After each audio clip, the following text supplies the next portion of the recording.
រឿងព្រាយនាងថ្មដាកាលពីព្រេងនាយនៅចុងភូមិមួយដ៏សែនឆ្ងាយ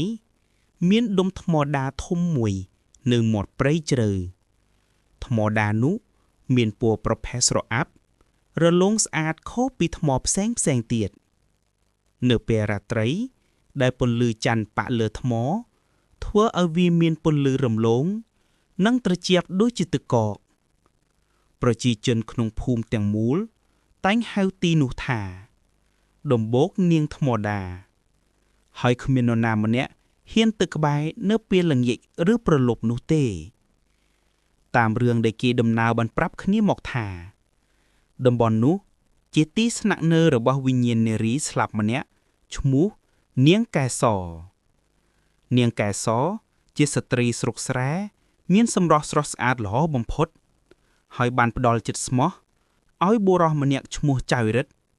ដែលជាអ្នកធ្វើដំណើរមកពីឆ្ងាយនៅលើផ្ទាំងថ្មដានាងកែសនិងចៅរិទ្ធបានសន្យាគ្នាថាទោះបីត្រូវឆាយចាយពីគ្នាឆ្ងាយប៉ុណ្ណាក៏ចៅរិទ្ធនឹងត្រឡប់មកសុំរៀបការជាមួយនាងជាម្ចាស់ភរិយា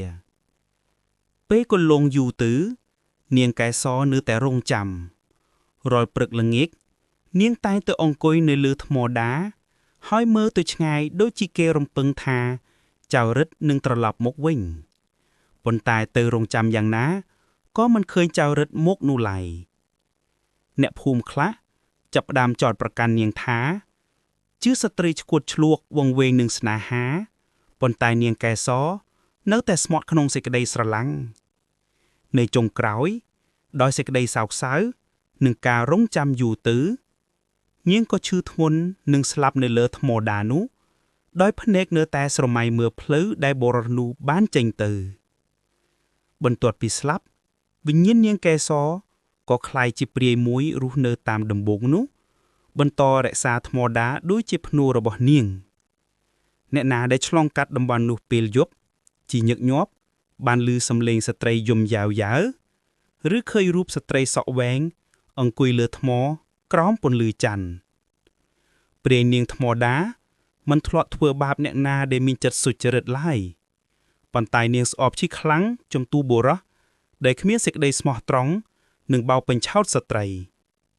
ថ្ងៃមួយមានយុវជនម្នាក់ឈ្មោះអាច័យដែលមានចរិតអួតនិងមិនជឿរឿងខ្មោចគេបានប្រកួតជាមួយមិត្តថានឹងទៅឆ្លាក់ឈ្មោះរបស់ខ្លួនលើថ្មដាពេលអាធ្រាត្រីដើម្បីបង្ហាញថាខ្លួនមិនខ្លាយព្រាយនឹងជាញាក់ពូកែពេលយប់ដល់អាច័យកាន់ដែកស្គប់ដើរតែម្នាក់ឯងទៅដល់ដំបូកនាងថ្មដាខ្យល់ដែលធ្លាប់បក់ស្រាលក៏ឈប់ភ្លាមសំឡេងសត្វស្បែកសត្វល្អិតក៏ស្ងប់ស្ងាត់បរិយាកាសក៏ធ្លាក់ត្រជាក់អាច័យមានអារម្មណ៍ថាខ្លាចប៉ុន្តែដោយសារសេចក្តីអួតវានៅតែដើរទៅលើថ្មហើយលើកដៃឆ្លាក់ឡើងភ្លាមនោះសំឡេងស្ត្រីយំយ៉ាវក៏លឺចេញពីក្រោយថ្មអាច័យភ្ញាក់ខ្លាចហើយងាកមុខមើលវាបានឃើញនារីម្នាក់ស្លៀកសម្លៀកបំពាក់ពណ៌សក់វែងព្រមជាមួយមុខស្អាតប៉ុន្តែភ្នែកពោពេញដោយទុក្ខនិងសេចក្តីអាណិតអាសូរ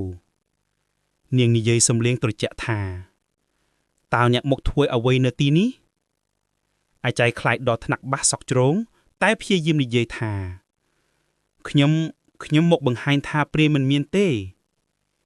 នាងសាយស្រាលមុខស្អាតបែបនារីក្រមុំក៏ប្រែជាមុខគួរឲ្យភ័យស្លន់ទើនាងនិយាយថាបុរសដែលគ្មានសច្ចាមិនគួរមកដល់ទីនេះឡើយភ្លាមនោះខ្យល់ព្យុះក៏បក់ខ្លាំង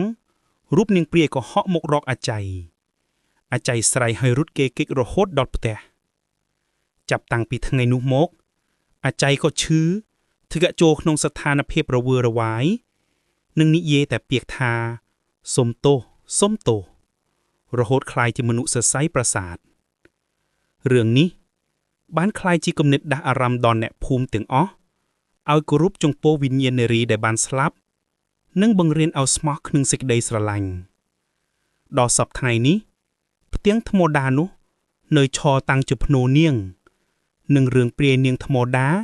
នៅតែគេនិយាយ នឹងសរសេរទៅជារឿងនិទាន